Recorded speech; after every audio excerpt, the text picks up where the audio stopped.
ਜ਼ਿੰਦਗੀ ਦੇ ਅੰਦਰ ਹਮੇਸ਼ਾ ਕੁਝ ਮੌਕੇ ਐਸੇ ਆਉਂਦੇ ਨੇ ਕਿ ਆਦਮੀ ਆਪਣੀ ਔਕਾਤ ਤੋਂ ਵੱਡਾ ਪੰਗਾ ਲੈ ਲੈਂਦਾ ਹੈ। ਗੱਡੀ ਦਾ ਪਿਛਲਾ ਟਾਇਰ ਪੰਚਰ ਹੋਇਆ ਤੇ ਗੱਡੀ ਸਪਿਨ ਕਰਕੇ ਇਸ ਤਰ੍ਹਾਂ ਜਿਸ ਤਰ੍ਹਾਂ ਪਿਕਚਰਾਂ 'ਚ ਦਿਖਾਉਂਦੇ ਨੇ। ਮੈਂ ਮੁੜ ਕੇ ਦੇਖਿਆ ਤੇ ਥੱਲੇ ਕੋਈ 1000 ਫੁੱਟ ਗਹਿਰਾ ਖੱਡ ਸੀ। ਲੈਫਟ ਸਾਈਡ ਪੂਰਾ ਉਹ ਸੁੰਨ ਹੋ ਰਿਹਾ ਸੀਗਾ। ਇੰਡੀਆ ਆ ਗਏ ਤੇ ਮੈਂ ਇੱਕ ਹਫਤਾ ਹਸਪੀਟਲ ਵਿੱਚ ਰਿਹਾ। ਮੇਰੀ ਫੈਮਿਲੀ ਨੇ, ਮੇਰੇ ਸਭ ਦੋਸਤਾਂ ਨੇ ਸਭ ਮੈਨੂੰ ਇਹੀ ਸਲਾਹ ਦਿੱਤੀ ਕਿ ਛੱਡ ਯਾਰ, ਹੁਣ ਤਾਂ ਬਤੇਰਾ ਹੋ ਗਿਆ, ਕਰ ਲਿਆ ਸ਼ੌਂਕ ਤੂੰ ਪੂਰਾ ਕਰ ਲਿਆ, ਗੱਡੀ ਮੰਗਾ ਲਾਂਗੇ ਅਸੀਂ। ਤੇ ਮੈਂ ਕਿਹਾ ਨਹੀਂ, ਕਿਉਂਕਿ ਹੁਣ ਤਾਂ ਮੈਂ बाकी कंट्री भी पूरे कर लेने। नॉक नॉक, जॉब ढूंढ रहे हो तो फ्रेशर्स और 2021 में ग्रेजुएट होने वाले सभी स्टूडेंट्स ध्यान दें। अब रेज्यूमे से नहीं, काबिलियत से जॉब मिलेगी। और इसके बारे में और जानने के लिए ये जोश टॉक्स एंड तक देखें या फिर कमेंट्स में दिए गए लिंक पे क्लिक करें। दिल होना चाहिए है जवान, उम्र विच की रखा है। उम्र सिर्फ एक नंबर होंदी है, इस तो इलावा कुछ नहीं। मेरा मनना यही हैगा तो मैं मनना कि बहुत सारी दुनिया इस गल पर विश्वास करती है कि उम्र खाली एक नंबर है। मित्रों, मेरा नाम अमरजीत सिंह चावला है तो मैं दिल्ली का रहने वाला हाँ। तो मेरी उम्र है इस वक्त 62 साल। मैं 62 साल का एक जवान हैगा।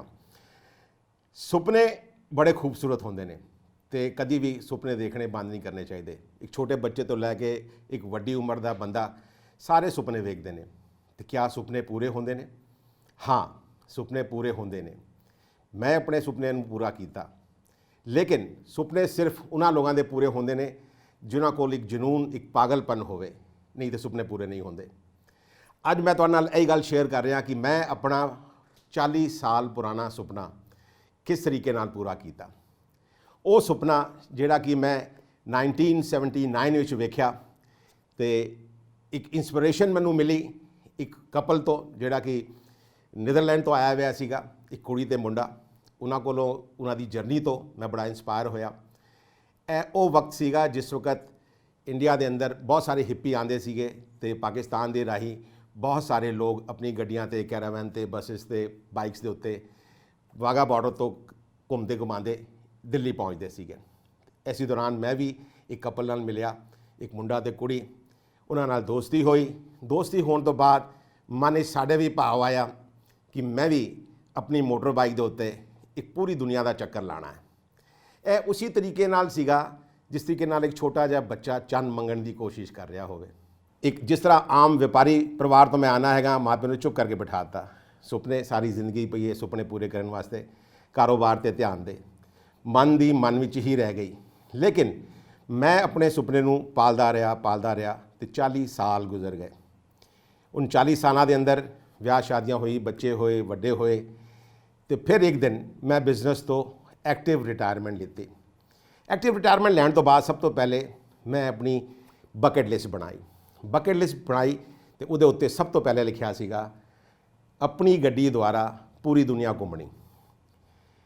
ऐसी गल सीगी जिहड़ी लोगों को नामुमकिन लगती सी। मेरे माता पिता, मेरे मित्र, यार, परिवार सारिਆਂ ने ਇਹਦੀ मुखालफत की तो मैंने क्या अपनी सेहत वेख, अपना साइज़ वेख तो अपनी जिहड़ी तैनूं बीमारियां ने उहदा तू ख्याल किया है, तू कर सकेगा। मैनूं बहुत सारी बीमारियां ने जिहड़ी कि आम लोगों को होंदे ने। मेरे उम्र जिहड़े बंदे आते हैं बीमारियां तो घिरी जाते हैं।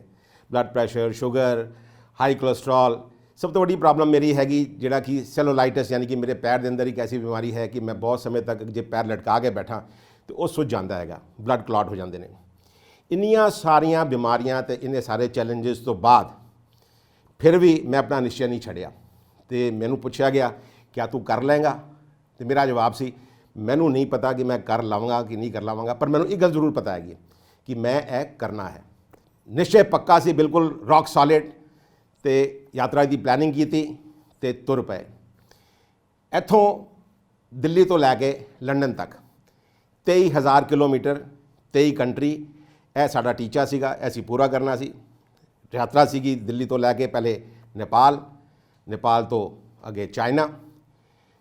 जुलाई के अंदर असी यात्रा शुरू की तो जुलाई के अंदर लोग कहते हैं कि यह वो टाइम होंदा है जिस वक्त तुहानूं इंटरनेशनल जर्नी नहीं करनी चाहिए। वजह वो है कि वो अंदर बरसात होंदियां ने तो बरसात के अंदर अवॉइड करना चाहिए है ऐसे इंटरनेशनल ट्रैवल से जान वक्त, क्योंकि नेपाल तो लैके चाइना तक यह सारा पासा पहाड़ी इलाका हैगा।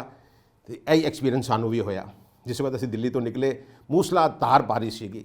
नेपाल पहुँचते पहुँचते बुरी हालत हो गई। ਨੇਪਾਲ ਤੋਂ ਲੈ ਕੇ ਚਾਈਨਾ ਤੱਕ ਦਾ 130 ਕਿਲੋਮੀਟਰ ਦਾ ਸਫ਼ਰ, ਜਿਹਦੇ ਵਿੱਚ ਸਾਨੂੰ ਲੱਗ ਗਏ 3 ਦਿਨ, ਕਿਉਂਕਿ ਸਾਰਾ ਰਸਤਾ ਟੁੱਟਿਆ ਸੀਗਾ, ਮਡ ਸਲਾਈਡਸ, ਬੁਰਾ ਹਾਲ ਬਾਕੀ ਦਿਹਾੜੇ। ਲੇਕਿਨ ਅਸੀਂ ਆਪਣਾ ਹੌਸਲਾ ਨਹੀਂ ਛੱਡਿਆ।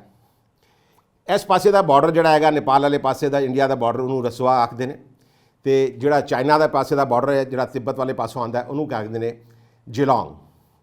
ਜਿਲੋਂਗ ਪਹੁੰਚੇ ਅਸੀਂ, ਬੜਾ ਚੰਗਾ ਲੱਗਿਆ। ਜਿਸ ਵਕਤ ਪਹਿਲਾ ਬਾਰਡਰ ਕ੍ਰਾਸ ਕੀਤਾ, ਇੰਟਰਨੈਸ਼ਨਲ ਬਾਰਡਰ ਚਾਈਨਾ ਦਾ, ਉੱਥੇ ਪਹੁੰਚ ਕੇ ਸਾਨੂੰ ਫਿਰ ਮੁਸੀਬਤਾਂ ਦਾ ਅਹਿਸਾਸ ਹੋਣਾ ਸ਼ੁਰੂ ਹੋ ਗਿਆ। ਸਭ ਤੋਂ ਪਹਿਲੀ ਪ੍ਰੋਬਲਮ ਆਈ ਮੈਨੂੰ ਖਾਣੇ ਦੀ, ਕਿਉਂਕਿ ਮੈਂ ਵੈਜੀਟੇਰੀਅਨ ਸੀਗਾ ਤੇ ਮੈਂ ਸ਼ਰਾਬ ਵੀ ਨਹੀਂ ਪੀਂਦਾ, ਬਿਲਕੁਲ ਟੀ ਟੋਟਲਰ ਹੈਗਾ, ਤੇ ਖਾਣੇ ਦੀ ਬਹੁਤ ਵੱਡੀ ਦਿੱਕਤ ਸੀਗੀ।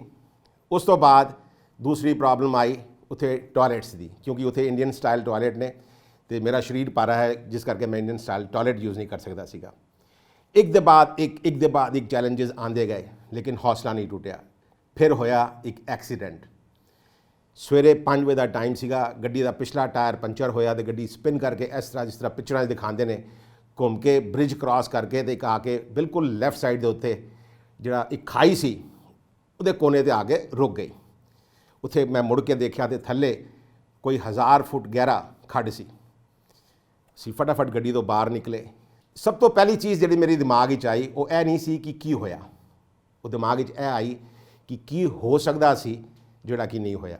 20 ਮਿੰਟ ਦੇ ਅੰਦਰ ਅਸੀਂ ਗੱਡੀ ਟੋ ਵੀ ਕਰ ਲਈ, ਗੱਡੀ ਬਾਹਰ ਵੀ ਕੱਢ ਲਈ, ਉਹਦਾ ਟਾਇਰ ਵੀ ਜਿਹੜਾ ਸੀਗਾ ਰਿਪਲੇਸ ਕਰ ਲਿਆ, and we are back on the road. ਮਿਸਾਲ ਇਹ ਹੈਗੀ ਕਿ ਜਿਸ ਵਕਤ ਵੀ ਤੁਹਾਡੇ ਸਾਹਮਣੇ ਕੋਈ ਵੀ ਚੈਲੰਜ ਆਉਂਦੇ ਨੇ ਤੇ ਤੁਸੀਂ ਉਹਨੂੰ ਕਿਸ ਤਰੀਕੇ ਨਾਲ ਲੈਂਦੇ ਹੈਗੇ ਹੋ। ਸੋ ਅਸੀਂ ਉਸ ਨੂੰ ਬੜੇ ਹੀ ਲਾਈਟਲੀ ਲਿਆ ਕਿ ਕੋਈ ਗੱਲ ਨਹੀਂ, ਐਸੀ ਵਿੱਚ ਭਲਾਈ ਹੋਏਗੀ, ਅੱਗੇ ਤੁਰ ਪਏ। ਉਹਦੇ ਬਾਅਦ ਸਾਨੂੰ ਐਕਸਪੀਰੀਅੰਸ ਹੋਏ ਉੱਥੇ ਦੇ ਕਸਟਮਸ ਦੇ, ਉੱਥੇ ਦੀ ਚਾਈਨਾ ਦੀ ਪੁਲਿਸ ਦੇ, ਚਾਈਨਾ ਦੇ ਲੋਕਾਂ ਦੇ, ਜਿਹੜੇ ਕਿ ਵੱਖ-ਵੱਖ ਸੀਗੇ। ਚਾਈਨਾ ਦੇ ਅੰਦਰ ਸਾਨੂੰ ਕੋਈ ਬਹੁਤ ਚੰਗਾ ਐਕਸਪੀਰੀਅੰਸ ਉੱਥੇ ਦੀ ਕਸਟਮਸ ਤੇ ਪੁਲਿਸ ਦੇ ਦੁਆਰਾ ਨਹੀਂ ਮਿਲਿਆ, ਲੇਕਿਨ ਮਿਲਿਆ ਲੋਕਾਂ ਦਾ ਪਿਆਰ। ਲੋਕ ਬੜੇ ਚੰਗੇ ਨੇ। ਐਕਚੁਅਲੀ ਮੈਂ ਜਿੰਨੀ ਵੀ ਯਾਤਰਾ ਕੀਤੀ, ਉਹ ਸਾਰੀ ਯਾਤਰਾ ਦੇ ਦੌਰਾਨ ਹਰ ਜਗ੍ਹਾ ਦੇ ਉੱਤੇ ਸਾਨੂੰ ਬੜੇ ਚੰਗੇ ਲੋਕ ਮਿਲਦੇ ਗਏ। ਸਾਡੀ ਇੱਕ ਅਮੂਮਨ ਰਾਏ ਹੁੰਦੀ ਹੈਗੀ ਕਿ ਜਦ ਵੀ ਕੋਈ ਸਾਡੇ ਨਾਲ ਕੋਈ ਮਾੜਾ ਕੰਮ ਕਰਦਾ ਹੈਗਾ ਤੇ ਅਸੀਂ ਇਹ ਸੋਚਦੇ ਹੈਗੇ ਹਾਂ ਕਿ ਉਹ ਬੰਦੇ ਬੁਰੇ ਨੇ, ਫਿਰ ਅਸੀਂ ਉਸ ਪੂਰੀ ਕਮਿਊਨਿਟੀ ਨੂੰ ਲੇਬਲ ਕਰ ਦਿੰਦੇ ਹਾਂ, ਫਿਰ ਉਸ ਪੂਰੇ ਕੰਟਰੀ ਨੂੰ ਲੇਬਲ ਕਰ ਦਿੰਦੇ ਹਾਂ ਕਿ ਕੰਟਰੀ ਮਾੜਾ ਹੈਗਾ, ਜਦ ਕਿ ਐਸਾ ਬਿਲਕੁਲ ਨਹੀਂ ਹੁੰਦਾ। ਮੈਨੂੰ ਇਸ ਐਕਸੀਡੈਂਟ ਤੋਂ ਇਲਾਵਾ ਬਹੁਤ ਚੰਗੇ ਜਿਹੜੇ ਐਕਸਪੀਰੀਅੰਸ ਸੀ ਉਹ ਵੀ ਹੋਏ। ਚਾਈਨਾ ਅਸੀਂ ਕ੍ਰਾਸ ਕੀਤਾ ਤੇ ਚਾਈਨਾ ਦਾ ਜਿਹੜਾ ਲਾਸਟ ਬਾਰਡਰ ਸੀ ਉਹਦਾ ਨਾਂ ਸੀ ਕਾਸ਼ਗਰ। ਕਾਸ਼ਗਰ ਦੇ ਅੰਦਰ ਇੰਨਾ ਜ਼ਿਆਦਾ ਪੁਲਿਸ ਸੀਗੀ ਕਿ ਤੁਸੀਂ ਵਿਸ਼ਵਾਸ ਨਹੀਂ ਕਰ ਸਕਦੇ। ਅਸੀਂ ਉੱਥੇ ਗਏ, ਸਾਡੇ ਬੰਦਿਆਂ ਨੂੰ ਰਾਤੀ ਪੁਲਿਸ ਫੜ ਕੇ ਲੈ ਗਈ, ਬੜੀ ਮੁਸ਼ਕਿਲ ਨਾਲ ਉਹਨਾਂ ਨੇ ਛੱਡਿਆ ਤੇ ਅਸੀਂ 3 ਦਿਨ ਲਗਾਤਾਰ ਗੱਡੀ ਚਲਾਈ ਸੀਗੀ ਲਾਸਾ ਤੋਂ ਲੈ ਕੇ ਕਾਸ਼ਗਰ ਪਹੁੰਚਣ ਵਾਸਤੇ। ਅਸੀਂ ਇੰਨੇ ਜ਼ਿਆਦਾ ਫਰਸਟ੍ਰੇਟਡ ਹੋ ਚੁੱਕੇ ਸੀਗੇ ਕਿ ਕਿਸ ਤਰ੍ਹਾਂ ਚਾਈਨਾ ਤੋਂ ਨਿਕਲੀਏ। ਸ਼ੁਕਰ ਮਨਾ ਕੇ ਅਸੀਂ ਚਾਈਨਾ ਦਾ ਬਾਰਡਰ ਕ੍ਰਾਸ ਕੀਤਾ ਤੇ ਪਹਿਲੀ ਕੰਟਰੀ ਆਈ ਕਿਰਗਿਸਤਾਨ। ਕਿਰਗਿਸਤਾਨ ਪਹੁੰਚ ਕੇ ਸਭ ਤੋਂ ਪਹਿਲੀ ਚੀਜ਼ ਮੇਰੇ ਦਿਮਾਗ ਵਿੱਚ ਆਈ ਉਹ ਇਹ ਸੀਗੀ ਕਿ ਅਗਰ ਕਿਸੇ ਨੂੰ ਆਜ਼ਾਦੀ ਦੀ ਕੀਮਤ ਪਤਾ ਕਰਨੀ ਹੋਵੇ ਤਾਂ ਇੱਕ ਵਾਰੀ ਉਹ ਇਸ ਸੜਕ ਦੇ ਮਾਰਗ ਦੇ ਦੁਆਰਾ ਚਾਈਨਾ ਆ ਜਾਵੇ, ਉਹਨੂੰ ਪਤਾ ਲੱਗ ਜਾਏਗਾ ਕਿ ਆਜ਼ਾਦੀ ਦੀ ਕੀਮਤ ਕੀ ਹੁੰਦੀ ਹੈ। ਸਾਡੇ ਮੁਲਕ ਦੇ ਅੰਦਰ ਅਸੀਂ ਜੋ ਮਰਜ਼ੀ ਆਏ ਮੂੰਹੋਂ ਬੋਲ ਦਿੰਦੇ ਹਾਂ, ਸਾਨੂੰ ਫਰੀडम ਆਫ ਸਪੀਚ ਹੈਗੀ, ਸਾਨੂੰ ਫਰੀडम ਆਫ ਐਕਸਪ੍ਰੈਸ਼ਨ ਹੈਗਾ, ਅਸੀਂ ਕੁਝ ਵੀ ਕਹਿ ਸਕਦੇ ਹੈਗੇ ਹਾਂ। ਲੇਕਿਨ ਉਸ ਮੁਲਕ ਦੇ ਅੰਦਰ ਤੁਸੀਂ ਨਾ ਸਰਕਾਰ ਦੇ ਬਾਰੇ ਵਿੱਚ ਨਾ ਕਿਸੇ ਹੋਰ ਦੇ ਬਾਰੇ ਵਿੱਚ ਕੋਈ ਗੱਲ ਵੀ ਮੂੰਹੋਂ ਨਹੀਂ ਕੱਢ ਸਕਦੇ। ਤੇ ਇੱਕ ਬਹੁਤ ਅੱਛਾ ਐਕਸਪੀਰੀਅੰਸ ਸੀਗਾ, ਇੱਕ ਲਰਨਿੰਗ ਐਕਸਪੀਰੀਅੰਸ ਸੀਗਾ। ਤੇ ਅੱਗੇ ਤੋਂ ਜਿਸ ਵਕਤ ਅਸੀਂ ਦੁਬਾਰਾ ਚਾਈਨਾ ਕਦੀ ਗਏ ਤੇ ਇਸ ਚੀਜ਼ ਨੂੰ ਦਿਮਾਗ 'ਚ ਜ਼ਰੂਰ ਰੱਖਾਂਗੇ। ਐਨੀਵੇ ਕਿਰਗਿਸਤਾਨ ਪਹੁੰਚੇ, ਬੜਾ ਅੱਛਾ ਮਾਹੌਲ ਰਿਹਾ। ਕਿਰਗਿਸਤਾਨ ਤੋਂ ਫਿਰ ਕਜ਼ਾਕਿਸਤਾਨ, ਉਜ਼ਬੇਕਿਸਤਾਨ ਕਰਦੇ ਕਰਾਂਦੇ ਅਸੀਂ ਪਹੁੰਚੇ ਰਸ਼ੀਆ। ਜਿਸ ਵਕਤ ਅਸੀਂ ਐਂਟਰ ਕੀਤਾ ਤੇ ਸਾਨੂੰ ਉਜ਼ਬੇਕਿਸਤਾਨ ਬਾਰਡਰ ਤੋਂ ਇਹ ਪਤਾ ਲੱਗਿਆ ਕਿ ਸਾਡਾ ਤਾਂ ਵੀਜ਼ਾ ਹੀ ਖਤਮ ਹੋ ਰਿਹਾ ਅਗਲੇ 2 ਦਿਨਾਂ ਦੇ ਅੰਦਰ। ਇੱਕ ਹੋਰ ਚੈਲੰਜ। ਫਿਰ ਅਸੀਂ ਕਿਰਗਿਸਤਾਨ ਦੇ ਐਂਬੈਸਡਰਸ ਨੂੰ ਉਹਨਾਂ ਨੂੰ ਰਿਕੁਐਸਟ ਕੀਤੀ, ਕਿਉਂਕਿ ਅਸੀਂ ਉਹਨਾਂ ਨੂੰ ਮਿਲੇ ਸੀਗੇ, ਉਹਨਾਂ ਨੇ ਸਾਡੀ ਬੜੀ ਹੈਲਪ ਕੀਤੀ। ਉਹਨਾਂ ਨੇ ਅੱਗੇ ਰਸ਼ੀਆ ਦੇ ਐਂਬੈਸਡਰ ਨੂੰ ਫੋਨ ਕੀਤਾ, ਉਹਨਾਂ ਨੇ ਸਾਨੂੰ ਹੈਲਪ ਕੀਤੀ, ਸਾਨੂੰ ਇਨਫੋਰਮੇਸ਼ਨ ਮੰਗੀ, ਅਸੀਂ ਉਹਨਾਂ ਨੂੰ ਇਨਫੋਰਮੇਸ਼ਨ ਦਿੱਤੀ ਤੇ ਫਾਈਨਲੀ ਅਸੀਂ ਵੋਲਵੋਗਰਾਦ ਤੋਂ ਹੋ ਕੇ ਪਹੁੰਚੇ ਮਾਸਕੋ। ਉੱਥੇ ਨੈਕਸਟ ਡੇ ਗਏ ਵੀਜ਼ਾ ਅਪਲਾਈ ਕਰਨ ਵਾਸਤੇ ਤੇ ਸਾਨੂੰ 1 ਦਿਨ ਦੇ ਅੰਦਰ 1 ਹਫ਼ਤੇ ਦੀ ਐਕਸਟੈਂਸ਼ਨ ਮਿਲ ਗਈ। ਨਾਰਮਲੀ ਟੂਰਿਸਟ ਵੀਜ਼ਾ ਦੀ ਐਕਸਟੈਂਸ਼ਨ ਰਸ਼ੀਆ ਦੇ ਅੰਦਰ ਨਹੀਂ ਮਿਲਿਆ ਕਰਦੀ। ਜੇ ਤੁਸੀਂ ਬਿਜ਼ਨਸ ਵੀਜ਼ਾ ਤੇ ਜਾ ਰਹੇ ਹੋ ਤਾਂ ਐਕਸਟੈਂਸ਼ਨ ਮਿਲ ਜਾਂਦੀ ਹੈ, ਪਰ ਟੂਰਿਸਟ ਵੀਜ਼ਾ ਤੇ ਐਕਸਟੈਂਸ਼ਨ ਨਹੀਂ ਮਿਲਦੀ। ਇੱਕ ਛੋਟੀ ਜਿਹੀ ਟਿਪ ਇੱਥੇ ਮੈਂ ਦੇ ਵੀ ਦੇਣਾ ਲੋਕਾਂ ਨੂੰ ਕਿ ਜਿਹੜੇ ਬੰਦੇ ਰਸ਼ੀਆ ਜਾ ਰਹੇ ਨੇ ਤੇ ਕਿਸੇ ਵੀ ਤਰੀਕੇ ਨਾਲ, ਚਾਹੇ ਉਹ ਕਾਰ ਦੇ ਦੁਆਰਾ ਜਾ ਰਹੇ ਨੇ ਜਾਂ ਉਹ ਬਾਈ ਏਅਰ ਜਾ ਰਹੇ ਨੇ, ਜੇ ਉਹਨਾਂ ਦਾ ਵੀਜ਼ਾ ਟੂਰਿਸਟ ਵੀਜ਼ਾ ਐਕਸਪਾਇਰ ਹੁੰਦਾ ਹੈਗਾ ਤੇ ਉਸ ਕੰਟਰੀ ਦੇ ਅੰਦਰ ਕਦੀ ਵੀ ਇਹ ਚਾਂਸ ਨਾ ਲੈਣ ਓਵਰਸਟੇ ਕਰਨ ਦਾ। ਅਦਰਵਾਈਜ਼ ਤੁਹਾਡੇ ਤੇ ਸਟੈਂਪ ਲੱਗ ਜਾਏਗੀ, ਹਮੇਸ਼ਾ ਵਾਸਤੇ ਤੁਸੀਂ ਰਸ਼ੀਆ ਨਹੀਂ ਜਾ ਸਕੋਗੇ। ਖੈਰ ਸਾਨੂੰ ਉਹ ਰਸ਼ੀਆ ਦਾ ਵੀਜ਼ੇ ਦੀ ਐਕਸਟੈਂਸ਼ਨ ਮਿਲ ਗਈ, ਅਸੀਂ ਬੜੇ ਖੁਸ਼ ਸੀਗੇ। ਅਸੀਂ ਪਹੁੰਚੇ ਉੱਥੋਂ ਸੈਂਟ ਪੀਟਰਬਰਗਸ, ਜਿਹੜਾ ਕਿ ਰਸ਼ੀਆ ਦਾ ਤੇ ਯੂਰਪ ਦਾ ਬਾਰਡਰ ਹੈਗਾ, ਲਾਸਟ ਸਿਟੀ ਹੈਗਾ ਉਹ। ਉੱਥੇ ਪਹੁੰਚਦੇ ਪਹੁੰਚਦੇ ਜਿਹੜੀ ਸਾਡੀ ਖੁਸ਼ੀ ਸੀਗੀ ਉਹ ਹਵਾ ਹੋ ਗਈ। ਉਹ ਇਸ ਕਰਕੇ ਕਿਉਂਕਿ ਮੇਰਾ ਲੈਫਟ ਸਾਈਡ ਪੂਰਾ ਉਹ ਸੁੰਨ ਹੋ ਰਿਹਾ ਸੀਗਾ ਤੇ ਮੇਰੇ ਹੱਥੋਂ ਫੋਨ ਵੀ ਡਿੱਗ ਪਿਆ, ਐਸੀ ਹਾਲਤ ਹੋ ਗਈ ਸੀ। ਮੈਂ ਆਪਣੇ ਦੋਸਤਾਂ ਨੂੰ ਫੋਨ ਕੀਤਾ ਇੰਡੀਆ ਵਿੱਚ ਜਿਹੜੇ ਕਿ ਡਾਕਟਰ ਹੈਗੇ, ਉਹਨਾਂ ਨੇ ਇਹ ਸਲਾਹ ਦਿੱਤੀ ਕਿ ਤੁਸੀਂ ਹਸਪਤਾਲ ਜਾਓਗੇ ਤੇ ਉੱਥੇ ਤੁਹਾਨੂੰ ਪੂਰਾ ਉਹਨਾਂ ਦਾ ਪ੍ਰੋਟੋਕਾਲ ਹੈ, ਪੂਰਾ ਚੈੱਕ ਕਰਨਗੇ। ਤੁਹਾਡੇ ਪਰਿਵਾਰ ਵਾਲੇ ਇੱਥੇ ਡਿਸਟਰਬ ਹੋਣਗੇ, ਉਹ ਨਹੀਂ ਆ ਸਕਣਗੇ, ਉਹਨਾਂ ਨੂੰ ਇਤਨੀ ਜਲਦੀ ਵੀਜ਼ਾ ਨਹੀਂ ਮਿਲੇਗਾ। ਤੇ ਇੱਕ ਸਲਾਹ ਦਿੱਤੀ ਗਈ ਕਿ ਤੁਸੀਂ ਜਿੰਨੀ ਜਲਦੀ ਤੋਂ ਜਲਦੀ ਹੋ ਸਕਦਾ ਹੈਗਾ ਰਸ਼ੀਆ ਕ੍ਰਾਸ ਕਰਕੇ ਤੁਸੀਂ ਯੂਰਪ ਪਹੁੰਚ ਜਾਓ ਤੇ ਉੱਥੇ ਗੱਡੀ ਖੜੀ ਕਰਕੇ ਇੰਡੀਆ ਆ ਜਾਓ। 2 ਦਿਨ ਦਾ ਸਾਡੇ ਕੋਲ ਟਾਈਮ ਸੀ ਕਿਉਂਕਿ ਵੀਜ਼ਾ ਸਾਡਾ 2 ਦਿਨ ਵਿੱਚ ਐਕਸਪਾਇਰ ਹੋ ਰਿਹਾ ਸੀ। ਅਸੀਂ ਫਿਰ ਐਂਬੈਸਡਰ ਨੂੰ ਫੋਨ ਕੀਤਾ, ਉਹਨਾਂ ਨੇ ਫਿਰ ਹੈਲਪ ਕੀਤੀ। ਲੈਟਵੀਆ ਦੇ ਐਂਬੈਸਡਰ ਨਾਲ ਗੱਲ ਕੀਤੀ ਤੇ ਅੱਗੇ ਤੋਂ ਵਾਇਆ ਹੋ ਕੇ ਫਾਈਨਲੀ ਅਸੀਂ ਇੱਕ ਐਸੇ ਪਰਿਵਾਰ ਨੂੰ ਉੱਥੇ ਮਿਲੇ ਜਿਨ੍ਹਾਂ ਦਾ ਇੱਕ ਇੰਡੀਅਨ ਰੈਸਟੋਰੈਂਟ ਸੀਗਾ, ਉਹ ਸਿੱਖ ਪਰਿਵਾਰ ਸੀਗਾ। ਇਹ ਸਾਰੀ ਚੀਜ਼ਾਂ ਕੁਦਰਤੀ ਇੱਕ ਦੇ ਬਾਅਦ ਇੱਕ ਬਣਦੀਆਂ ਗਈਆਂ। ਅਸੀਂ ਉਹਨਾਂ ਨੂੰ ਮਿਲੇ ਜਾ ਕੇ, ਉਹਨਾਂ ਦੇ ਘਰ ਅਸੀਂ ਜਾ ਕੇ ਗੱਡੀ ਖੜੀ ਕੀਤੀ ਤੇ ਉਹਨਾਂ ਨੇ ਪੁੱਛਿਆ ਤੁਸੀਂ ਕਿੰਨੇ ਟਾਈਮ ਤੱਕ ਤੁਸੀਂ ਆਓਗੇ। ਮੈਂ ਕਿਹਾ ਜੀ ਮੈਂ ਕੁਝ ਦੱਸ ਨਹੀਂ ਸਕਦਾ ਕਿਉਂਕਿ ਮੈਂ ਜਾ ਰਿਹਾ ਇੰਡੀਆ, ਹੁਣ ਪਤਾ ਨਹੀਂ ਕਿੰਨਾ ਟਾਈਮ ਲੱਗੇਗਾ। ਤੇ ਉਹਨਾਂ ਨੇ ਕਿਹਾ ਕਿ ਕੋਈ ਫਿਕਰ ਨਾ ਕਰੋ, ਜਿੰਨਾ ਟਾਈਮ ਤੁਹਾਡਾ ਲੱਗਦਾ ਤੁਸੀਂ ਲਗਾਓ, ਇਹ ਤੁਹਾਡੇ ਘਰ ਦੇ ਵਿੱਚ ਖੜੀ ਹੈ ਗੱਡੀ। ਤੇ ਅਸੀਂ ਇੰਡੀਆ ਆ ਗਏ ਤੇ ਮੈਂ 1 ਹਫ਼ਤਾ ਹਸਪੀਟਲ ਵਿੱਚ ਰਿਹਾ। ਉਹਦੇ ਬਾਅਦ 2 ਹਫ਼ਤੇ ਮੈਂ ਰੈਸਟ ਕੀਤਾ ਤੇ 3 ਹਫ਼ਤੇ ਬਾਅਦ ਆਈ ਵਾਜ਼ ਫਿਟ ਟੂ ਟਰੈਵਲ ਅਗੇਨ। ਜ਼ਿੰਦਗੀ ਦੇ ਅੰਦਰ ਹਮੇਸ਼ਾ ਕੁਝ ਮੌਕੇ ਐਸੇ ਆਉਂਦੇ ਨੇ ਕਿ ਆਦਮੀ ਆਪਣੀ ਔਕਾਤ ਤੋਂ ਵੱਡਾ ਪੰਗਾ ਲੈ ਲੈਂਦਾ ਤੇ ਉਸ ਵਕਤ ਇਹ ਮਹਿਸੂਸ ਕਰਦਾ ਹੈ ਕਿ ਕਿਸ ਤਰ੍ਹਾਂ ਮੈਂ ਕੋਈ ਐਸਾ ਲੈਜੀਟੀਮੇਟ ਬਹਾਨਾ ਲੱਭਾਂ ਕਿ ਮੈਂ ਹੁਣ ਇਹ ਟ੍ਰਿਪ ਨੂੰ ਖਤਮ ਕਰ ਦੇਵਾਂ। ਤੇ ਮੇਰੇ ਕੋਲੋਂ ਇੱਕ ਪੂਰਾ ਲੈਜੀਟੀਮੇਟ ਪੱਕਾ ਬਹਾਨਾ ਸੀਗਾ ਕਿ ਮੇਰੀ ਸਿਹਤ ਖਰਾਬ ਹੈ। ਮੈਂ ਚਾਹੁੰਦਾ ਤੇ ਆਪਣੇ ਟ੍ਰਿਪ ਨੂੰ ਉੱਥੇ ਹੀ ਖਤਮ ਕਰ ਸਕਦਾ ਸੀਗਾ। ਮੇਰੀ ਫੈਮਿਲੀ ਨੇ, ਮੇਰੇ ਸਭ ਦੋਸਤਾਂ ਨੇ ਸਭ ਮੈਨੂੰ ਇਹੀ ਸਲਾਹ ਦਿੱਤੀ ਕਿ ਛੱਡ ਯਾਰ, ਹੁਣ ਤਾਂ ਬਤੇਰਾ ਹੋ ਗਿਆ, ਕਰ ਲਿਆ ਸ਼ੌਂਕ ਤੂੰ ਪੂਰਾ ਕਰ ਲਿਆ, ਗੱਡੀ ਮੰਗਾ ਲਾਂਗੇ ਅਸੀਂ। ਤੇ ਮੈਂ ਕਿਹਾ ਨਹੀਂ, ਕਿਉਂਕਿ ਹੁਣ ਤਾਂ ਮੈਂ ਬਾਕੀ ਕੰਟਰੀ ਵੀ ਪੂਰੇ ਕਰਨੇ ਨੇ। ਖੈਰ ਜੀ, ਅਸੀਂ ਇੱਥੋਂ ਫਲਾਈਟ ਫੜੀ ਤੇ ਅਸੀਂ ਪਹੁੰਚੇ ਇਸਟੋਨੀਆ ਵਾਪਸ। ਉੱਥੇ ਜਾ ਕੇ ਜਿਸ ਵਕਤ ਮੈਂ ਆਪਣੀ ਗੱਡੀ ਨੂੰ ਵੇਖਿਆ, ਆਈ ਵਾਜ਼ ਇਨ ਟੀਅਰਸ। ਲਿਟਰਲੀ ਮੈਂ ਆਪਣੀ ਗੱਡੀ ਨੂੰ ਹੱਕ ਕੀਤਾ ਤੇ ਮੇਰੀ ਅੱਖਾਂ ਤੋਂ ਅਥਰੂ ਵਹਿ ਰਹੇ ਸੀਗੇ। ਤੇ ਮੈਂ ਆਪਣੇ ਕੈਮਰਾਮੈਨ ਨੂੰ ਕਿਹਾ ਕਿ ਯਾਰ ਨਕਸ਼ਾ ਕੱਢ। ਉਹਨੇ ਨਕਸ਼ਾ ਕੱਢਿਆ। ਨਕਸ਼ਾ ਕੱਢਣ ਤੋਂ ਬਾਅਦ ਪੂਰੇ ਫਿਲਮੀ ਅੰਦਾਜ਼ ਵਿੱਚ ਮੈਂ ਨਕਸ਼ੇ ਨੂੰ ਆਪਣੀ ਗੱਡੀ ਦੇ ਬੋਨਟ ਤੇ ਵਿਛਾਇਆ। ਮੈਂ ਕਿਹਾ ਗਿਣ ਯਾਰ, ਯੂਰਪ ਦੇ ਅੰਦਰ ਸ਼ੈਨਗਨ ਦੇ ਵੀਜ਼ਾ ਦੇ ਅੰਡਰ ਕਿੰਨੇ ਕੰਟਰੀ ਆਉਂਦੇ ਨੇ। ਤੇ ਯੂਰਪ ਦੇ ਅੰਦਰ ਸ਼ੈਨਗਨ ਦੇ ਵਿੱਚ 26 ਕੰਟਰੀ ਆਉਂਦੇ ਨੇ। ਮੈਂ ਕਿਹਾ ਅਸੀਂ ਸਾਰੇ ਦੇ ਸਾਰੇ ਕਰਾਂਗੇ। ਤੇ 26 ਦੇ ਅੰਦਰੋਂ ਅਸੀਂ 25 ਕੰਟਰੀ ਕੀਤੇ। ਗ੍ਰੀਸ ਅਸੀਂ ਨਹੀਂ ਕਰ ਸਕੇ ਬਿਕੋਜ਼ ਸਾਡੇ ਕੋਲ ਰੋਮਾਨੀਆ ਦਾ ਵੀਜ਼ਾ ਨਹੀਂ ਸੀਗਾ। ਤੇ ਕਹਿਣ ਦਾ ਭਾਵ ਇਹ ਹੈਗਾ ਕਿ ਜਿਸ ਵਕਤ ਤੁਹਾਡੇ ਅੰਦਰ ਜਨੂਨ ਤੇ ਪਾਗਲਪਨ ਹੋਵੇ ਤਾਂ ਤੁਸੀਂ ਕੁਝ ਵੀ ਕਰ ਸਕਦੇ ਹੋ। ਕੋਈ ਵੀ ਚੀਜ਼ ਤੁਹਾਡੇ ਆੜੇ 'ਚ ਨਹੀਂ ਆਉਂਦੀ, ਚਾਹੇ ਤੁਹਾਡੀ ਸਿਹਤ ਹੋਵੇ ਜਾਂ ਹੋਰ ਕੁਝ। ਇਹ ਮੈਂ ਉਹ ਗੱਲਾਂ ਤੁਹਾਨੂੰ ਦੱਸਣਾ ਪਿਆ, ਉਹ ਗੱਲਾਂ ਸ਼ੇਅਰ ਕਰਨਾ ਪਿਆ ਜਿਹੜੀਆਂ ਮੇਰੇ ਤੇ ਆਪ ਬੀਤੀਆਂ ਨੇ। ਉਹ 30 ਕੰਟਰੀ ਵਿੱਚ ਕਦੋਂ ਕਨਵਰਟ ਹੋ ਗਏ। ਫਿਨਲੈਂਡ, ਸਵੀਡਨ, ਨਾਰਵੇ, ਡੈਨਮਾਰਕ, ਇਹ ਕਰਦੇ ਹੋਏ ਅਸੀਂ ਜਰਮਨੀ ਤੋਂ ਪਹੁੰਚੇ ਨੈਦਰਲੈਂਡ। ਨੈਦਰਲੈਂਡ ਵਿੱਚ ਕੀ ਖਾਸ ਗੱਲ ਸੀਗੀ। ਨੈਦਰਲੈਂਡ ਦੇ ਅੰਦਰ ਉਹ ਇਨਸੀਡੈਂਟ ਮੈਂ ਆਪ ਜੀ ਨਾਲ ਸ਼ੇਅਰ ਕਰਨਾ ਹੈਗਾ ਜਿਸ ਨੇ ਮੈਨੂੰ ਇੰਸਪਾਇਰ ਕੀਤਾ ਸੀਗਾ। ਯਾਨੀ ਕਿ ਉਹ ਕਪਲ, ਉਹਨਾਂ ਦਾ ਨਾਂ ਸੀਗਾ ਜੂਲੀਆ ਤੇ ਰੋਬਰਟ, ਜਿਹੜੇ ਆਏ ਸੀਗੇ। ਇੱਥੋਂ ਜਾਣ ਤੋਂ ਪਹਿਲੇ ਮੈਂ ਉਹਨਾਂ ਨੂੰ ਲੱਭਣ ਦੀ ਕੋਸ਼ਿਸ਼ ਕੀਤੀ। ਹੁਣ ਇੰਨੇ ਸਾਰੇ ਦੇਸ਼, ਜੂਲੀਆ ਦੇ ਨਾਂ ਦੇ ਜਦੋਂ ਤੁਸੀਂ ਗੂਗਲ ਕਰੋਗੇ ਤਾਂ ਲੱਖਾਂ ਜੂਲੀਆ ਤੁਹਾਨੂੰ ਮਿਲ ਜਾਣਗੀਆਂ। ਕੁਦਰਤੀ ਮੈਨੂੰ ਰੋਬਰਟ ਦਾ ਲਾਸਟ ਨੇਮ ਪਤਾ ਸੀਗਾ ਤੇ ਰੋਬਰਟ ਦੇ ਲਾਸਟ ਨੇਮ ਤੋਂ ਅਸੀਂ ਉਹਨਾਂ ਨੂੰ ਸਰਚ ਕੀਤਾ।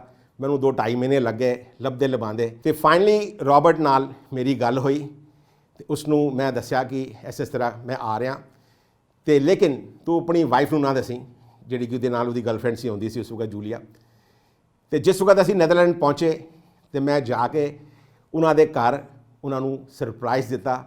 40 ਸਾਲ ਬਾਅਦ ਤੁਸੀਂ ਕਿਸੇ ਬੰਦੇ ਨੂੰ, ਉਹ ਪਤਾ ਨਹੀਂ ਮਰ ਗਿਆ, ਖੱਪ ਗਿਆ, ਕਿੱਥੋਂ ਹੋਏਗਾ, ਉਹਨਾਂ ਨੂੰ ਲੱਭਣਾ, ਫਿਰ ਉਹਨਾਂ ਦੇ ਘਰ ਜਾਣਾ ਤੇ ਉਹਨਾਂ ਨੂੰ ਸਰਪ੍ਰਾਈਜ਼ ਦੇਣਾ, ਇਹ ਆਪਣੇ ਆਪ ਵਿੱਚ ਇੱਕ ਬਹੁਤ ਵੱਡੀ ਗੱਲ ਸੀਗੀ ਤੇ ਇੱਕ ਬੜਾ ਅਜੀਬ ਕਿਸਮ ਦਾ ਐਕਸਪੀਰੀਅੰਸ ਸੀਗਾ। ਵੀ ਬੋਥ ਵਰ ਇਨ ਟੀਅਰਸ ਐਂਡ ਹਗਿੰਗ ਈਚ ਅਦਰ ਤੇ ਸਾਰੀ ਮੈਮੋਰੀਜ਼ ਪੂਰੀਆਂ ਯਾਦ ਹੋ ਗਈਆਂ ਤੇ ਬੜਾ ਹੀ ਚੰਗਾ ਲੱਗਿਆ। ਉਸਨੇ ਮੇਰੀ ਗੱਡੀ ਦੇ ਉੱਤੇ ਲਿਖਿਆ, it was pleasure meeting you after 40 years, ਜਿਹੜਾ ਅਜੇ ਵੀ ਮੇਰੀ ਗੱਡੀ ਤੇ ਲਿਖਿਆ ਹੋਇਆ। ਇਹ ਸੀਗਾ ਮੇਰਾ ਪਹਿਲਾ ਐਕਸਪੀਰੀਅੰਸ, ਜਿਹੜਾ ਕਿ ਬੜਾ ਹੀ ਸੁਖਦ, ਬੜਾ ਹੀ ਚੰਗਾ ਸੀਗਾ। ਮੈਂ ਜ਼ਿੰਦਗੀ ਵਿੱਚ ਕਦੀ ਇਹ ਸੋਚਿਆ ਵੀ ਨਹੀਂ ਸੀ ਕਿ ਮੈਨੂੰ ਐਸੇ ਬੰਦੇ ਨਾਲ ਮਿਲਣ ਦਾ ਮੌਕਾ ਮਿਲੇਗਾ ਜਿਹਨੂੰ ਮਿਲਣ ਵਾਸਤੇ ਲੋਕ ਤਰਸਦੇ ਨੇ। ਉਹ ਸੀਗਾ ਹਾਲੀਵੁੱਡ ਦਾ ਸਭ ਤੋਂ ਵੱਡਾ ਸਟਾਰ ਆਰਨੋਲਡ ਸ਼ਵਾਰਜ਼ਨੈਗਰ। ਜੀ ਹਾਂ, ਮੈਂ ਆਰਨੋਲਡ ਸ਼ਵਾਰਜ਼ਨੈਗਰ ਨੂੰ ਉੱਥੇ ਜਾ ਕੇ ਮਿਲਿਆ ਤੇ ਉਹ ਵੀ ਇੱਕ ਬਹੁਤ ਲੰਬੀ ਕਹਾਣੀ ਹੈਗੀ, ਪਰ ਕੱਟ ਸ਼ਾਰਟ ਕਿ ਮੇਰੇ ਮੁਕੱਦਰ ਵਿੱਚ ਲਿਖਿਆ ਸੀਗਾ ਉਸ ਨੂੰ ਮਿਲਣਾ, ਇਸ ਕਰਕੇ ਉਹਨੂੰ ਮੈਂ ਮਿਲ ਸਕਿਆ। ਉਹ ਆਪਣੀ ਪਿਕਚਰ ਸ਼ੂਟ ਕਰਨ ਵਾਸਤੇ ਆਇਆ ਸੀਗਾ ਤੇ ਉਹ ਲਾਸਟ ਡੇ ਸੀਗਾ, ਅਸੀਂ ਉਹਨੂੰ ਮਿਲੇ। ਔਰਨੌਲ ਨੇ ਮੇਰੀ ਗੱਡੀ ਦੇ ਉੱਤੇ ਸਿਗਨੇਚਰ ਕੀਤੇ, ਥੋੜਾ ਟਾਈਮ ਮੇਰੇ ਨਾਲ ਗੁਜ਼ਾਰਿਆ। ਪਰ ਔਰਨੌਲ ਦੀ ਸਭ ਤੋਂ ਖੂਬਸੂਰਤ ਗੱਲ ਕੀ ਸੀਗੀ, ਜਿਸ ਵਕਤ ਉਹ ਮੇਰੇ ਨਾਲ ਫੋਟੋ ਖਿਚਾ ਕੇ ਚਲਾ ਗਿਆ ਤੇ ਸਾਡੇ ਨਾਲ ਜਿਹੜੇ ਮੇਰੇ ਕੈਮਰਾ ਵਾਲੇ ਬੰਦੇ ਸੀਗੇ, ਮੇਰੀ ਟੀਮ ਜਿਹੜੇ 2 ਬੰਦੇ ਮੇਰੇ ਨਾਲ ਗਏ ਸੀਗੇ, ਉਹਨਾਂ ਨੇ ਮੈਨੂੰ ਆਖਿਆ ਵੀ ਸਰ ਸਾਡੀ ਤਾਂ ਫੋਟੋ ਰਹਿ ਗਈ। ਤੇ ਮੈਂ ਉਹਨੂੰ ਕਿਹਾ ਹੁਣ ਮੈਂ ਕਿਸ ਤਰ੍ਹਾਂ ਕਹਿ ਸਕਦਾ ਉਹਨੂੰ ਦੁਬਾਰਾ ਜਾ ਕੇ ਤੁਸੀਂ ਫੋਟੋ ਖਿਚਾਓ ਸਾਡੇ ਬੰਦਿਆਂ ਨਾਲ। ਐਨੀਵੇ ਉਹਦੇ ਬੰਦਿਆਂ ਨੇ ਓਵਰ ਹੇਅਰ ਕੀਤਾ ਹੋਣਾ ਹੈ। ਉਹਦੇ ਬਾਅਦ ਜਿਸ ਵਕਤ ਉਹ ਵਾਪਸ ਜਾਣ ਲੱਗਿਆ, ਸਾਡੀ ਗੱਡੀ ਇਸ ਪਾਸੇ ਖਲੋਤੀ ਸੀ, ਉਹਨਾਂ ਦੀ ਉੱਥੇ ਖਲੋਤੀ ਸੀਗੀ। ਵੈਨ ਔਰਨਲ ਕੇਮ ਆਊਟ, ਉਹਨੇ ਉੱਥੇ ਬੜੀ ਜ਼ੋਰ ਦੀ ਸ਼ਾਊਟ ਕੀਤਾ, hey guys have you got your shot right. ਤੇ ਸਾਡੇ ਮੁੰਡਿਆਂ ਨੇ ਕਿਹਾ ਨੋ ਸਰ। ਤੇ ਉਹਨੇ ਕਿਹਾ ਕਮ ਔਨ। ਇਹ ਸੀਗਾ ਉਸ ਬੰਦੇ ਦਾ ਕਰੈਕਟਰ। ਹਾਲੀਵੁੱਡ ਦਾ ਇੰਨਾ ਵੱਡਾ ਸਟਾਰ ਬਣਿਆ ਨੇ ਤੇ ਅਸੀਂ ਸਾਰੇ ਲੋਕਾਂ ਨੂੰ ਮਿਲਦੇ ਮਿਲਾਉਂਦੇ ਪਹੁੰਚੇ ਫਾਈਨਲੀ ਲੰਡਨ। ਲੰਡਨ ਜਾ ਕੇ ਸਭ ਤੋਂ ਪਹਿਲਾ ਕੰਮ ਮੇਰਾ ਐਕਸਪੀਰੀਅੰਸ ਹੋਇਆ, ਉਹ ਮੈਂ ਬਿਆਨ ਨਹੀਂ ਕਰ ਸਕਦਾ। ਲੰਡਨ ਬ੍ਰਿਜ ਦੇ ਉੱਤੇ ਮੇਰੀ ਗੱਡੀ, ਅਸੀਂ ਇੰਡੀਆ ਦਾ ਤੇ UK ਦਾ ਫਲੈਗ ਉੱਥੇ ਲਹਿਰਾ ਰਹੇ ਹੈਗੇ ਹਾਂ। ਲੋਕ ਸੱਜੇ ਖੱਬੇ ਖੜੇ ਹੋਏ ਸਾਡੀ ਗੱਡੀ ਨੂੰ ਵੇਖ ਕੇ ਹੈਰਾਨ ਹੋ ਰਹੇ ਨੇ, ਤਾਲੀਆਂ ਵਜਾ ਰਹੇ ਨੇ। ਤੇ ਇੱਥੇ ਮੇਰੇ ਮੁੰਡੇ ਮੈਨੂੰ ਸ਼ੂਟ ਕਰ ਰਹੇ ਨੇ, ਉੱਤੋਂ ਡਰੋਨ ਜਾ ਰਿਹਾ ਹੈਗਾ, ਉਹ ਸ਼ੂਟ ਕਰ ਰਿਹਾ ਹੈਗਾ। ਉਹ ਇੱਕ ਐਸਾ ਅਨੁਭਵ ਸੀਗਾ ਕਿ ਜਿਹੜਾ ਤੁਸੀਂ ਸ਼ਬਦਾਂ ਵਿੱਚ ਬਿਆਨ ਨਹੀਂ ਕਰ ਸਕਦੇ। ਅਸੀਂ ਲੰਡਨ ਤਕਰੀਬਨ 15 ਦਿਨ ਰੁਕੇ। ਉਹ 15 ਦਿਨ ਰੁਕਣ ਦਾ ਇੱਕ ਮਕਸਦ ਸੀਗਾ, ਕਿਉਂਕਿ ਉਹ ਕ੍ਰਿਸਮਸ ਦਾ ਵੇਲਾ ਸੀਗਾ ਤੇ ਅਸੀਂ ਕੁਈਨ ਐਲਿਜ਼ਾਬੈਥ ਨੂੰ ਮਿਲਣਾ ਚਾਹੁੰਦੇ ਸੀਗੇ। ਅਸੀਂ ਕੁਈਨ ਨੂੰ ਮੇਲ ਪਾਈ ਸੀਗੀ ਤੇ ਉਹਨਾਂ ਦੇ ਉੱਥੋਂ ਸਾਨੂੰ ਜਵਾਬ ਵੀ ਆਇਆ ਬਰਮਿੰਘਮ ਪੈਲੇਸ ਤੋਂ। ਤੇ ਆਖਿਰ ਵਿੱਚ ਮੈਂ ਉਹਨਾਂ ਨੂੰ ਨਹੀਂ ਮਿਲ ਸਕਿਆ, ਲੇਕਿਨ ਮੈਨੂੰ ਬਰਮਿੰਘਮ ਪੈਲੇਸ ਤੋਂ ਉਹਨਾਂ ਦੇ ਲੈਟਰ ਹੈਡ ਦੇ ਉੱਤੇ ਇੱਕ ਮੇਲ ਜ਼ਰੂਰ ਆਈ, ਜਿਹਦੇ 'ਚ ਲਿਖਿਆ ਸੀਗਾ ਕਿ ਕੁਈਨ ਨੂੰ ਤੁਹਾਡੇ ਤੇ ਤੁਹਾਡੀ ਜਰਨੀ ਦੇ ਬਾਰੇ 'ਚ ਪਤਾ ਹੈਗਾ, ਪਰ ਐਸਾ ਮੌਕਾ ਹੈਗਾ ਕਿ ਕ੍ਰਿਸਮਸ ਦਾ ਤੇ ਉਹ ਇੱਕ ਬੰਦੇ ਨੂੰ ਮਿਲੇ ਤੇ ਹੋਰਾਂ ਨੂੰ ਨਾ ਮਿਲੇ, ਇਹ ਠੀਕ ਗੱਲ ਨਹੀਂ ਹੋਏਗੀ। ਤੇ ਜਿਸ ਵਕਤ ਵੀ ਤੁਸੀਂ ਨੈਕਸਟ ਟਾਈਮ ਕਦੇ ਵੀ UK ਆਉਂਦੇ ਹੈਗੇ ਹੋ, ਸਾਨੂੰ ਐਡਵਾਂਸ ਹੀ ਦੱਸੋ, ਅਸੀਂ ਤੁਹਾਡੀ ਮੀਟਿੰਗ ਜ਼ਰੂਰ ਕਰਾਵਾਂਗੇ। ਉਹ ਲੈਟਰ ਮਿਲਣਾ ਆਪਣੇ ਆਪ ਵਿੱਚ ਕੁਈਨ ਨੂੰ ਮਿਲਣ ਦੇ ਬਰਾਬਰ ਸੀਗੇ। ਉਹ ਲੈਟਰ ਮਿਲਣਾ ਆਪਣੇ ਆਪ ਵਿੱਚ ਕੁਈਨ ਨੂੰ ਮਿਲਣਾ ਜਿਸ ਤਰ੍ਹਾਂ ਮੈਨੂੰ ਸ਼ਾਇਦ ਦਿੱਲੀ ਤੋਂ ਲੈ ਕੇ ਤੇ ਪਟਿਆਲਾ ਜਾਣਾ ਹੋਵੇ। ਲੇਕਿਨ ਇਹ ਗੱਲਾਂ ਤੁਹਾਡੇ 'ਚ ਕਿਸ ਤਰ੍ਹਾਂ ਆਉਂਦੀਆਂ ਨੇ, ਇਹ ਹੌਸਲਾ ਤੁਹਾਨੂੰ ਕਿੱਥੋਂ ਮਿਲਦਾ ਹੈਗਾ? ਇਹ ਹੌਸਲਾ ਮਿਲਦਾ ਹੈ ਜਿਸ ਵਕਤ ਤੁਸੀਂ ਆਪਣੇ ਸੁਪਨਿਆਂ ਨੂੰ ਪੂਰਾ ਕਰ ਲੈਂਦੇ ਹੈਗੇ ਹੋ। ਤੁਹਾਡੇ ਅੰਦਰ ਕੌਨਫੀਡੈਂਸ ਬਿਲਕੁਲ ਪੂਰੀ ਤਰੀਕੇ ਨਾਲ ਭਰ ਜਾਂਦਾ ਹੈਗਾ। ਅੱਜ ਮੈਂ ਦੁਨੀਆ ਦੇ ਕਿਸੇ ਵੀ ਕੋਨੇ ਦੇ ਅੰਦਰ ਆਪਣੀ ਗੱਡੀ ਲੈ ਕੇ ਕਦੀ ਵੀ ਕਿਸੇ ਵਕਤ ਵੀ ਜਾ ਸਕਦਾ। ਇਤਨਾ ਕੌਨਫੀਡੈਂਸ ਜਿਹੜੇ ਵੀ ਲੋਕ ਜਿਨ੍ਹਾਂ ਦੇ ਦਿਮਾਗ ਵਿੱਚ ਹੈ ਕਿ ਉਹ ਇਸ ਤਰ੍ਹਾਂ ਦੀ ਇੰਟਰਨੈਸ਼ਨਲ ਯਾਤਰਾ ਕਰਨਾ ਚਾਹੁੰਦੇ ਨੇ, ਉਹਨਾਂ ਵਾਸਤੇ ਕੁਝ ਟਿਪਸ ਹੈਗੀ। ਸਭ ਤੋਂ ਪਹਿਲੀ ਟਿਪ ਜਿਹੜੀ ਹੈਗੀ ਉਹ ਹੈਗੀ ਕਿ ਕੋਈ ਵੀ ਸੁਪਨਾ ਛੋਟਾ ਨਹੀਂ ਹੁੰਦਾ, ਕੋਈ ਵੀ ਸੁਪਨਾ ਐਸਾ ਨਹੀਂ ਹੁੰਦਾ ਕਿ ਜਿਹੜਾ ਇੰਪੋਸੀਬਲ ਹੋਵੇ। ਤੁਸੀਂ ਸਾਰੇ ਸੁਪਨੇ ਆਪਣੀ ਜ਼ਿੰਦਗੀ ਦੇ ਵਿੱਚ ਪੂਰੇ ਕਰ ਸਕਦੇ ਹੈਗੇ ਹੋ। ਤੇ ਅਕਸਰ ਸੁਪਨੇ ਹੁੰਦੇ ਹੀ ਉਹੀ ਨੇ ਜਿਹੜੇ ਲਾਰਜਰ ਦੈਨ ਲਾਈਫ ਹੋਏ, ਜਿਹੜੇ ਦਿਨ ਦੇ ਅੱਖਾਂ ਵਿੱਚ ਦੇਖੇ ਹੋਏ ਸੁਪਨੇ, ਜਿਹੜੇ ਤੁਹਾਨੂੰ ਲੱਗਦਾ ਕਿ ਅਸੀਂ ਪੂਰੇ ਨਹੀਂ ਕਰ ਸਕਦੇ, ਔਰ ਰਾਤ ਵਿੱਚ ਤੁਸੀਂ ਦੇਖਦੇ ਹੋ ਤਾਂ ਤੁਹਾਨੂੰ ਲੱਗਦਾ ਕਿ ਮੇਰਾ ਸੁਪਨਾ ਪੂਰਾ ਹੋ ਗਿਆ। ਉਹ ਸੁਪਨੇ ਤੁਸੀਂ ਹਕੀਕਤ ਵਿੱਚ ਪੂਰੇ ਕਰ ਸਕਦੇ ਹੈਗੇ ਹੋ। It's not about the travelling. ਇਹ ਟਰੈਵਲਿੰਗ ਦੀ ਗੱਲ ਨਹੀਂ ਹੈਗੀ, ਇਹ ਹੈਗੀ ਡਿਸੀਜਨ ਮੇਕਿੰਗ ਦੀ ਗੱਲ। ਜ਼ਿੰਦਗੀ ਦੇ ਅੰਦਰ ਤੁਸੀਂ ਕੁਝ ਵੀ ਕਰਨਾ ਚਾਹੋ, ਕੋਈ ਵੀ ਕੰਮ ਨਾਮੁਮਕਿਨ ਨਹੀਂ ਹੈਗੀ। ਜ਼ਰੂਰਤ ਹੈਗੀ ਤੇ ਉਹਦੇ ਵਾਸਤੇ ਪਹਿਲਾ ਕਦਮ ਚੁੱਕਣਾ, ਯੋਰ ਫਸਟ ਸਟੈਪ। ਤੇ ਜਿਸ ਵਕਤ ਤੁਸੀਂ ਉਹ ਆਪਣੀ ਮੰਜ਼ਿਲ ਤੇ ਪਹੁੰਚ ਜਾਂਦੇ ਹੈਗੇ ਹੋ, ਚਾਹੇ ਉਹ ਟਰੈਵਲ ਦੀ ਜਰਨੀ ਹੋਵੇ ਜਾਂ ਤੁਹਾਡਾ ਕਰੀਅਰ ਹੋਵੇ ਜਾਂ ਕੋਈ ਵੀ ਕੰਮ ਜਿਹੜਾ ਤੁਸੀਂ ਜ਼ਿੰਦਗੀ 'ਚ ਕਰਨਾ ਚਾਹੁੰਦੇ ਹੈਗੇ ਹੋ, ਜਿਸ ਵਕਤ ਉਹ ਪੂਰਾ ਹੋ ਜਾਂਦਾ ਹੈ ਤੇ ਤੁਸੀਂ ਪਰਤ ਕੇ ਵੇਖਦੇ ਹੈਗੇ ਹੋ ਤੇ ਐਕਚੁਅਲੀ ਉਹ ਪਹਿਲਾ ਕਦਮ ਨਹੀਂ ਹੁੰਦਾ ਤੁਹਾਡਾ, ਉਹ ਤੁਹਾਡਾ ਆਖਰੀ ਕਦਮ ਹੁੰਦਾ ਹੈ। ਜੇ ਤੁਸੀਂ ਪਹਿਲਾ ਕਦਮ ਚੁੱਕਿਆ ਹੀ ਨਾ ਹੁੰਦਾ ਤੇ ਤੁਸੀਂ ਉਹ ਆਖਰੀ ਤੱਕ ਪਹੁੰਚ ਹੀ ਨਹੀਂ ਸਕਦੇ ਸੀਗੇ। ਸੋ ਸੁਪਨੇ ਦੇਖਣਾ ਬੰਦ ਨਾ ਕਰੋ, ਸੁਪਨੇ ਪੂਰੇ ਹੁੰਦੇ ਨੇ। ਮੇਰੀ ਉਮਰ ਦੇ ਅੰਦਰ ਜਦ ਮੈਂ ਆਪਣੇ ਸੁਪਨੇ ਪੂਰੇ ਕਰ ਸਕਣਾ, ਤੁਸੀਂ ਤਾਂ ਜਵਾਨ ਹੋ, ਤੁਸੀਂ ਤਾਂ ਕੁਝ ਵੀ ਕਰ ਸਕਦੇ ਹੈਗੇ ਹੋ। That's number 2। ਨੰਬਰ 3, ਦੁਨੀਆ ਦੇ ਉੱਤੇ ਤੇ ਲੋਕਾਂ ਦੇ ਉੱਤੇ ਵਿਸ਼ਵਾਸ ਕਰੋ, ਕਿਉਂਕਿ ਦੁਨੀਆ ਬਹੁਤ ਖੂਬਸੂਰਤ ਹੈ। ਦੁਨੀਆ ਇਤਨੀ ਖੂਬਸੂਰਤ ਹੈ ਜਿਹਦਾ ਤੁਸੀਂ ਅੰਦਾਜ਼ਾ ਵੀ ਨਹੀਂ ਲਗਾ ਸਕਦੇ। ਜਿਸ ਵਕਤ ਤੁਸੀਂ ਟਰੈਵਲ ਕਰਦੇ ਹੋ ਤਾਂ ਹੀ ਤੁਹਾਨੂੰ ਇਹ ਪਤਾ ਲੱਗਦਾ ਹੈ ਕਿ ਲੋਕ ਕਿੰਨੇ ਖੂਬਸੂਰਤ ਨੇ। ਸੋ ਕੀਪ ਸਮਾਈਲਿੰਗ, ਕੀਪ ਟਰੈਵਲਿੰਗ। ਤੇ ਤੁਹਾਨੂੰ ਕਦੀ ਕੋਈ ਪ੍ਰੋਬਲਮ ਹੋਏ ਤੁਸੀਂ ਮੈਨੂੰ ਕਿਸੇ ਵਕਤ ਵੀ ਫੋਨ ਕਰਕੇ ਟਰੈਵਲ ਤੋਂ ਮੁਤਲਕ ਕੁਝ ਵੀ ਪੁੱਛ ਸਕਦੇ ਹੈਗੇ ਹੋ। That is free of cost. Thank you, ਸਤਿ ਸ਼੍ਰੀ ਅਕਾਲ ਤੇ ਜੀ ਆਇਆਂ ਨੂੰ।